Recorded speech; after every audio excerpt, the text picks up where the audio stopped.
90년대 말에 그런 작업을 시작했는데 그때만 해도 이 아시아와 서양 사이의 문화의 갈등에 대해서 얘기하는 작가들이 거의 없었다라고 얘기해도 과언이 아닐 것 같습니다. 2000년대 들어오면서 동서 간의 문화의 충돌에 관한 얘기라든지 그런 것들은 아주 자연스러운 얘기가 되어버렸고요.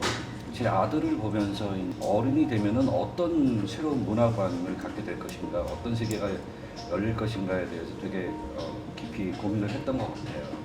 그러니까 과거의 20세기 현대 예술가들은 작가의 어떤 상상력이 그 창조의 근원이었다면 앞으로 이 살아갈 아이들은 그 데이터라는 정보가 창조의 근원이 되더라는 거죠. 그거를 직접 발견을 하게 됐어요. 이 데이터베이스 페인팅은 아들이 유치원 다닐 때 쓰던 386 컴퓨터 안에 들어가 있던 그 동물 이미지 데이터들을 수십 개를 제가 다운을 해서요. 그것을 기본 데이터로 쓰고 있고요. 지금까지도. 이번에는 제가 그 고양이와 강아지 데이터를 썼습니다. 이 데이터들을 다운받은 다음에 그 데이터를 그 디지털리즘이라는 그 21세기 사조 이걸 그대로 적용하는 겁니다. 우선 첫 번째가 데이터 정보고요. 두 번째가 알고리즘이라는 거고요. 이 세 번째가 유비쿼터스라는 그런 세 개의 개념을 섞은 거거든요. 쉽게 얘기하면 데이터들을 저만의 알고리즘을 만들었어요. 이미지를 계속 더하고 곱하고 빼고 하는 겁니다. 그러니까 계속 레이어링이 만들어지죠. 레이어링을 한 적게는 한 400번에서 많게는 수천 번까지 이렇게 계속 올리는 겁니다.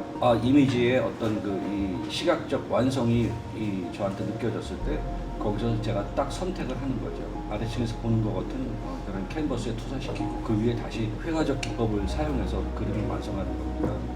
만약에 사람이 픽셀보다 작아질 수 없다면 거리를 통해서 내가 픽셀을 지배할 수 있다. 뒷 배경들은 그 거리를 통해서 내가 픽셀을 줄였다 늘렸다를 해서 제가 픽셀을 지배했다. 뭐 이렇게 설명을 드릴 수 있습니다.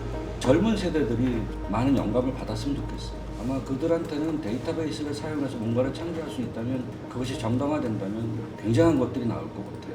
저보다도 더 많은 그 재밌는 것들을 할 수 있을 것 같아요. 이제는 붓으로 펜으로 그리는 게 아니라 정보를 통해서 데이터를 통해서 어마어마한 창조들이 나오지 않겠는가.